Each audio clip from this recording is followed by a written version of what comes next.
If you're thinking about starting a PhD, it might be good to know a bit more about what life as a PhD student really is like. Here at the Stockholm Resilience Centre, we have several students who have just defended their thesis and after intense preparations have come out on the other side as newly qualified doctors. In this program, with a bit of cake to celebrate, we'll sit down with them and talk about their experiences and life that comes after.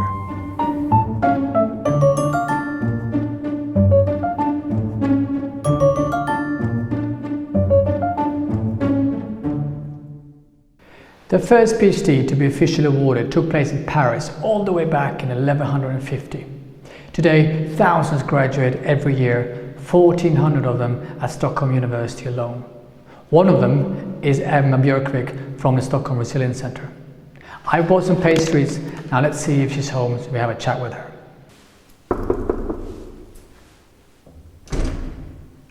Hi Emma! Hey Sule! Good to see you! Yeah, you too, come in. Thank you! Emma, I need to start off with the classic question. How does it feel now that you're done? It feels really good. I can't believe it's true, but I'm actually done, and it's been such a long process, so it feels really, really nice. Yeah. And let's go back, and let's start with, tell us a little bit about your research, the research behind your PhD. So I studied stewardship in small-scale fisheries, and especially then Swedish Baltic small-scale fisheries.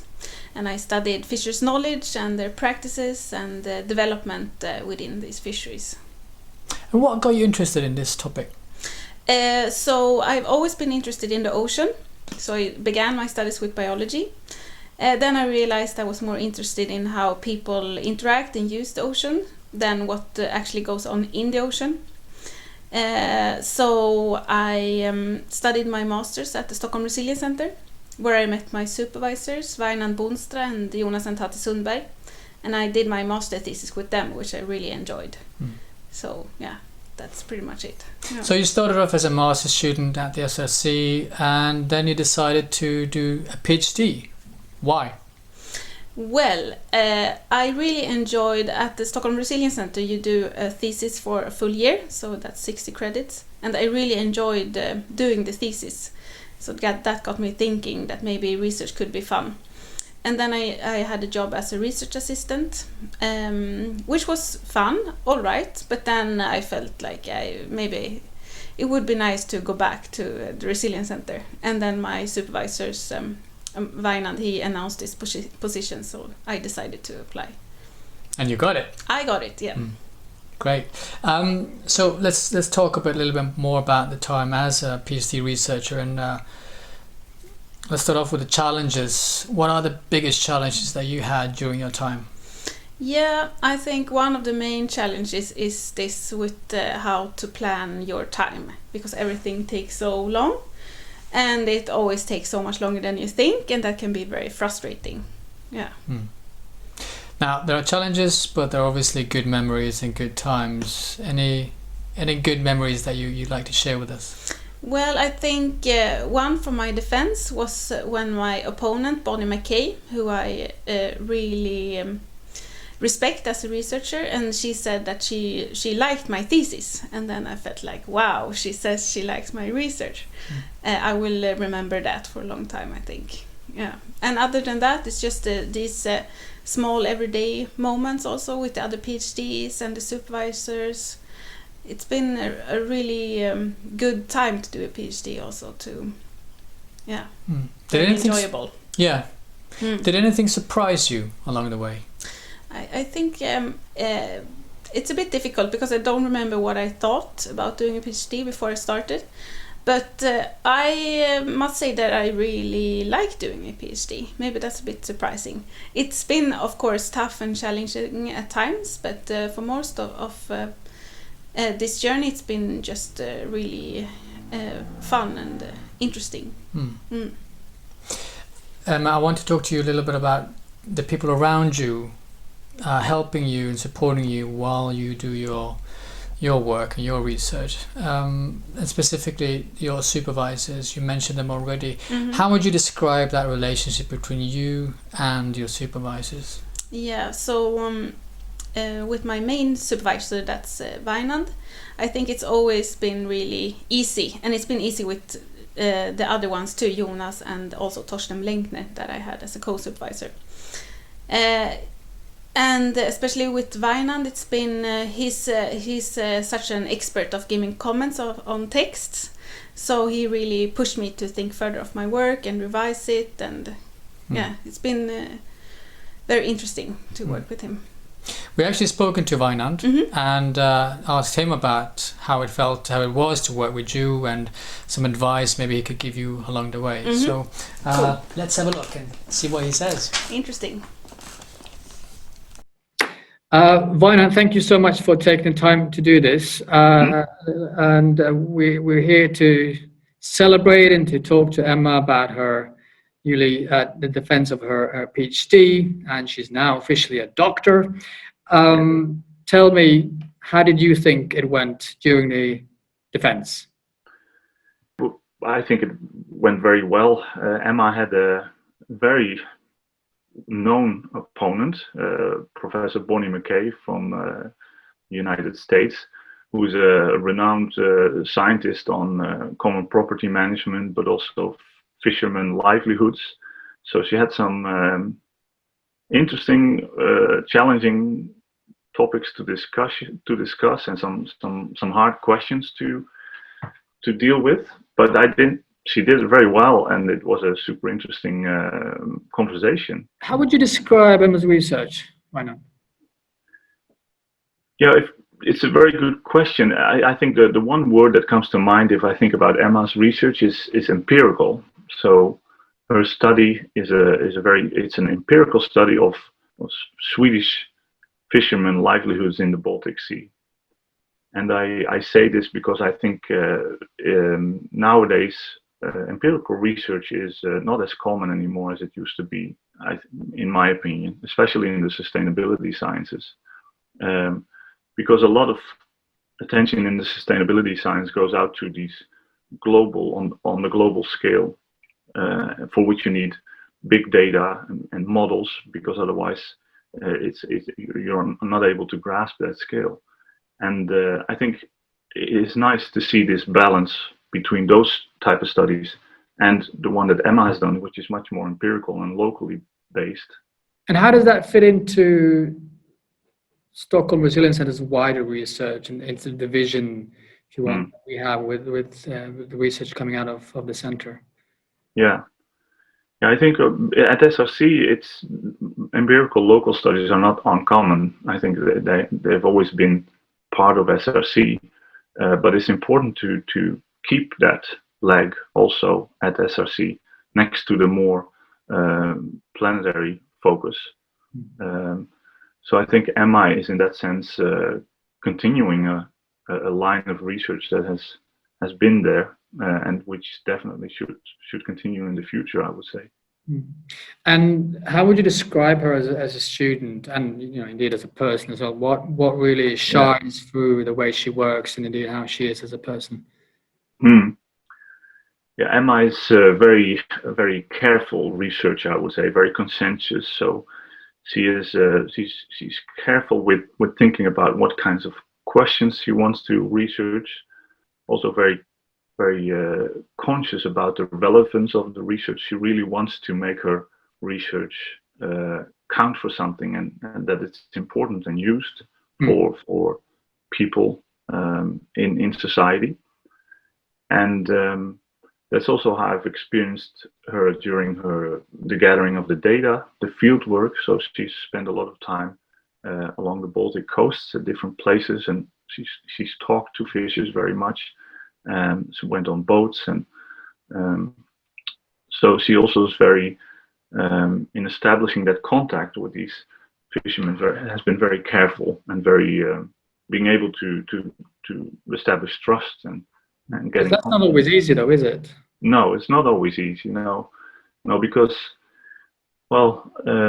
nowadays people might be sometimes suspicious of research. Or especially in remote rural places, people might be suspicious of people coming from Stockholm trying to find all kinds of things out about their lives and the way they do things. So yeah, you need some time to establish those relations and to be able to talk to them. Byron, I'd like to talk to you a little bit about the relationship between a student, the PhD student, and you as a supervisor. Yeah. Can you describe a little bit what's important to have sort of as in between you? In the beginning, it's actually very traditionally a sort of a master-apprentice relationship, in my opinion, whereby the student has to learn how to develop a voice and get to know the skills of what it takes to communicate science, to do science, and then to communicate it out into the world. And a lot of these things are just it's hard to explain. You just need to do it. And the only way to do it is to look at others, to get ideas, and then to try things out. And the supervisor is one important person, but there are many more, of course, colleagues as well that students can look at to get ideas. Along the way, the roles change a little bit, and you, as a supervisor, you can and want to step back because you see that the student is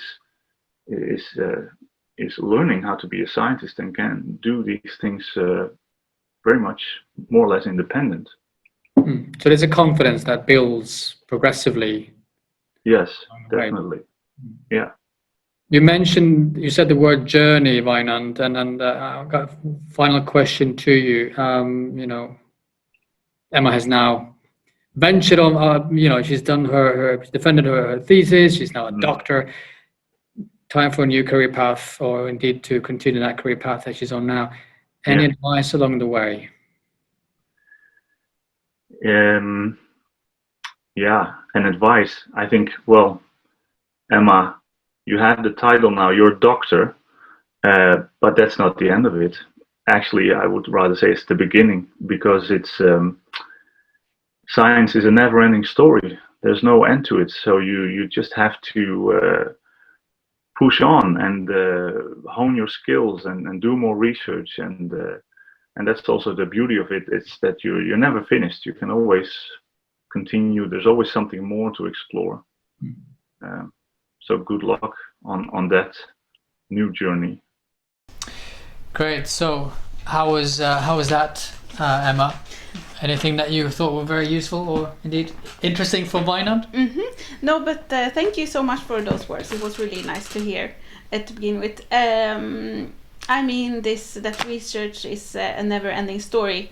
It feels just a little bit frightening, but also, it's also good to feel that you can always improve yourself. And I'm not done yet, and it feels quite all right. Yeah.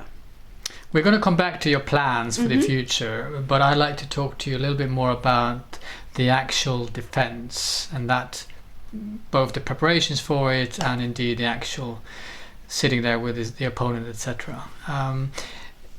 Preparations first. How did you prepare for yours? So at first I thought I was going to read a lot, all the literature that I've been used and all the papers that I cited and so on. But I ended up not doing that so much, just on a few topics that I felt a bit unsure of. Other than that, I got advice a couple of years ago that it's very important to read your thesis, so you remember all the details and you can come back and actually think about why you did certain things. So I did that. And I also got advice that you should just try to enjoy the defense day. And at first it felt like, I can't enjoy it, I'm too nervous. But then, I thought about it, and I think I did enjoy it. Sounds easy, something easy to say, but maybe difficult to do. Maybe. Yeah. Were you nervous at all? Yes, of course. I was very nervous, but I was more nervous in the beginning of the week. So I had my defense on the Friday, because then it was some pieces that were still unclear, and I didn't know what to do with them. But then on the Friday everything was set, and I felt quite calm. So, but of course it's very nervous, to imagine what these professors is going to ask you. That's always nerve-wracking. Yeah. Did you have any kind of contact with your opponent, Bonnie McKay, before you actually did your defense? Not so much, a little bit via email, and we also met in person like a couple of years ago. So I had a feeling for how she was going to act. Yeah. Emma, you did your PhD defense during a pandemic. You know, which means in this time right now, we are doing pretty much everything by video conferencing, etc. And so did you for your defense. Tell us a little bit about that. How was that, and what did you do and have to do to prepare for that particularly? Yeah, so it was quite a lot of preparations that I didn't expect. Like just to think of which room is best and how to, just set up the whole seminar using all these digital tools and Zoom. So I got a lot of useful help from my PhD colleague, Sofia Schell. She was really, I couldn't have done this without her. And we went through the seminar step by step, trying out all these different things that you can do in Zoom, and yeah. And also, I got a lot of help from people at the SRC, just setting up the scene and thinking of how it will work. And everything then went smoothly? Very smoothly, I must say. It was just me. I forgot to, I didn't know how to change slides and so on. But that's only me, so it's fine. Any things that you happened during your actual defense that you wish you could do differently today? Nah, I don't know, but it was just this, we talked about it before, if I should share my screen, if I should push on the computer, and then I was like, yeah, of course I can do it. But then when I was standing there trying to present, I felt like, oh, I'm so happy we decided that I shouldn't do anything on the computer, just to press next slide. I felt like totally focused on what I was going to say and not so much, I couldn't think of how to use a computer. Right. Yeah. And tell us, how did it feel when everything was over? Like on the evening? Yes. There. Yeah, so I felt such a relief. Yeah, big relief. On top of the world? Yeah, more or less. More or less, yeah. Emma, right, so now you're a doctor. Congratulations. Thank you. What are your plans now? So I think I'll try to go for a career within academia. I'll try it out at least and see how it works, if possible. So I'm applying for different types of research jobs right now. So different postdoc jobs. Good luck with that. It was great to talk to you, and hopefully we'll see you around as a postdoc. Thank you so much. Thank you. Yeah. So that was a great conversation we had today with Emma. And for those of you who are about to embark on a PhD journey, or indeed are preparing for your final defense, keep in mind her advice. Trust yourself and trust the process. You will get out on the other side eventually.